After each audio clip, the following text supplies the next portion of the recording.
Hello दोस्तों, आप सभी का स्वागत है आपके अपने YouTube चैनल कॉन्सेप्ट वाला मैथ में। दोस्तों, एलसीएम निकालना तो हम सभी लोगों को आता है, लेकिन दोस्तों एलसीएम सिखाते समय हम लोगों के साथ एक धोखा किया गया है। और वो धोखा ये है, जैसे मान लीजिए कोई संख्या लिखा हुआ है 6, 8 और 12। तो जब हम इसका एलसीएम निकालते थे दोस्तों, तो सबसे पहले हम देखते थे कि इसमें वैसी संख्या से लगाए कि कम से कम दो संख्याएं कटनी चाहिए। ऐसा ही ना सीखे थे कि वैसी संख्या से लगाइए इसमें कि कम से कम दो अंक तो कटना ही चाहिए। तो हम इसमें दो से लगाते थे, तो करता था दो तिया 6, दो चौका 8, दो छक 12। फिर हम इसमें दो से लगाते थे, 3 का 3, दो दूना 4, दो तिया 6। फिर हम इसमें 3 से लगाते थे, तो 3 का 3, 2 का 2, 3 का 3। फिर हम इस सब का गुना करते थे, 2 दूना 4, 4 तिया 12, 12 दूना 24। तो इसका एलसीएम आता था दोस्तों 24।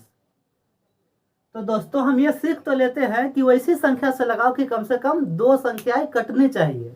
लेकिन दोस्तों बचपन में कुछ बातें मिस्टेक भी हो जाती है। अगर मैं इसी संख्या में 6 से भाग दूं, अगर मैं इसी संख्या में 6 से भाग दूं, तो 6 से भी तो दो संख्या कट रही है, 6 एकम 6 और 6 दूना 12।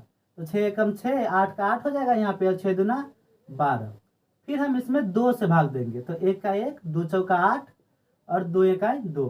तो फिर हम इस सबका गुना करेंगे, तो 6 दूना 12, 12 चौक 48। अब दोस्तों यहाँ पे 24 आ गया और यहाँ पे 48 आ गया। तो कभी कभी हम लोगों के साथ ऐसा होता था कि हम लोग एलसीएम तो निकाल लेते थे, लेकिन क्लासरूम में जितना सबका आ रहा है उतना मेरा नहीं आता था। मेरा या तो दोगुना आ जाता था, या तीन गुना आता था, या उससे कम या इससे अधिक आ जाता था। हमको पता नहीं चल पाता था कि इसमें गलत कहाँ है। तो फिर हम इसमें चेक करते थे। बचपन में पढ़े थे कि कम से कम दो संख्या कटनी चाहिए। तो दो संख्या कट रहा है, 6 कम 6, 6 दूना 12। फिर यहाँ से भी दो संख्या कट रहा है, इसको गुना किए तो 6 दूना 12, अब 12 चक 48। ये सब तो ठीक है, तो फिर इसमें गलत है कहाँ? आप क्लासरूम में पूरा चेक कर करके थक जाएंगे, लेकिन मालूम नहीं चल पाएगा कि इसमें गलत कहाँ है। लेकिन गलत तो है, आपके सामने में ही मैंने इसका 24 आंसर निकाला, और इसी रूल से जब मैंने यहाँ पर बनाया तो इसका 48 आंसर आ गया। तो गलती हुआ कैसे? तो दोस्तों हम लोग बचपन में यह तो सीख लेते हैं कि वैसी संख्या से भाग दे कि कम से कम कोई दो संख्याएं कटनी चाहिए। लेकिन हम ये नहीं सीखे थे कि हम जिस संख्या से भाग देते हैं वो प्राइम नंबर यानी कि अभाज्य संख्या होता है, और जब हम कंपोजिट नंबर से देते हैं तो वो सभी संख्याएं कटनी चाहिए। लेकिन दोस्तों कभी कभी कंपोजिट नंबर यानी कि भाज्य संख्या से भी सही होता है, और कभी कभी गलत भी हो जाता है। जैसे मैंने इसी संख्या को अगर 4 से भाग दूं तो भी दो संख्या कटेगा, 4 दूना 8 और 4 तिया 12। फिर भी दो संख्या कट रहा है ना, तो 6 का 6 हो जाएगा, 4 दूना 8 और 4 तिया 12। फिर हम इसमें दोस्तों भाग देंगे 2 से, तो 2 तिया 6, 2 एकम 2 और 3 का 3। फिर हम इससे भाग देंगे आप 3 से, तो 3 एकम 3 और 1 का 1 और 3 एकम 3। अब यहाँ पे दोस्तों गुना करेंगे इसको, 4 दूना 8, 8 3 24। इसका आंसर कितना आ गया दोस्तों? 24। अब देखिए यहाँ पे ये सही आ गया और ये गलत आ गया, जबकि 4 भी एक भाज्य संख्या है और 6 भी एक भाज्य संख्या है। तो आखिर ऐसा क्यों होता है कि कभी कभी गलत आ जाता है और कभी कभी सही हो जाता है? तो दोस्तों जब हम किसी कंपोजिट नंबर यानी कि भाज्य संख्या से भाग देते हैं तो कभी कभी सही आ जाता है और कभी कभी गलत भी आ जाता है। जैसे कि यहाँ पे देखिए यह सही आ गया है और यहाँ पे गलत आ गया है। तो नियम यह कहता है दोस्तों कि जब भी हम किसी कंपोजिट नंबर यानी कि भाज्य संख्या से भाग दे तो सभी संख्याएं कटनी चाहिए, नहीं तो आप फिर प्राइम नंबर से भाग दे, कभी नहीं गलत होगा। अब आइए दोस्तों, अगर कोई संख्या बड़ी बड़ी रहती है तो उसका एलसीएम आपको भी निकालना पड़ता है और मुझे भी निकालना पड़ता है।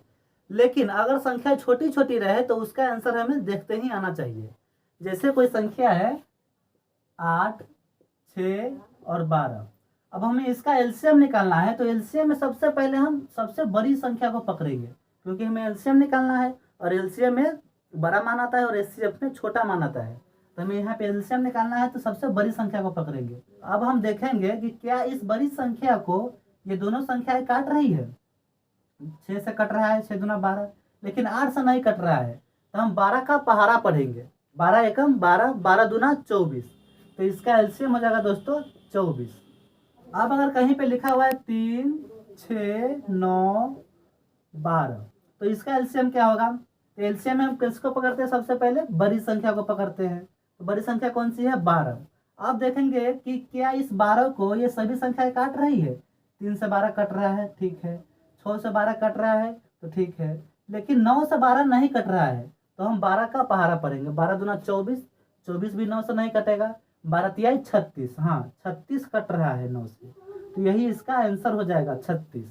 अब दोस्तों अगर हमें इसी संख्या का एचसीएफ निकालना होता, यानी कि मौसा निकालना होता, तो हम कैसे बनाते। तो दोस्तों हम लोग जानते हैं कि एलसीएम का मान बड़ा होता है और एचसीएफ का मान छोटा होता है। तो हम एचसीएफ निकालते समय सबसे छोटी संख्या को पकड़ेंगे। इसमें सबसे छोटी संख्या कौन सी है, 6 है। अब इस 6 को देखेंगे, क्या ये 6 से दोनों संख्या कट रही है, नहीं कट रही है ना। तो हम इस 6 का गुणनखंड तोड़ेंगे। कितने बार में तोड़ सकते हैं, 2 गुने 3 हो जाएगा, 2 तिहाई 6। अब इसमें हम सबसे बड़ी संख्या से चेक करेंगे कि क्या ये सभी संख्या को काट रही है। 3 से 8 नहीं कटेगा, 3 से 6 कट जाएगा, 3 से 12 कटेगा, लेकिन 3 से 8 नहीं कटेगा। अब चेक करेंगे 2 से। सबसे पहले हम बड़ी संख्या से चेक कर लिए, तीसरा नहीं कट रहा है तो ये नहीं होगा। अब हम इसको 2 से चेक करेंगे। 2 से चेक करेंगे तो 2 से 8 भी कट जाएगा और 6 भी कट जाएगा और फिर 12 भी कट जाएगा। तो दोस्तों यहाँ पे इसका एचसीएफ हो जाएगा 2। अब हमें इस संख्या का एचसीएफ निकालना है। तो एचसीएफ में छोटा मान आता है, तो सबसे छोटी संख्या को हम पकड़ेंगे। अब देखेंगे कि क्या ये छोटी संख्या इस सभी संख्या को काट रही है। तो ये 3 से 6 कट जा रहा है, फिर 9 भी कट रहा है, फिर 12 भी कट रहा है, तो इसका आंसर हो जाएगा दोस्तों 3। दोस्तों आज के वीडियो में बस इतना ही, मिलते हैं अगले वीडियो में।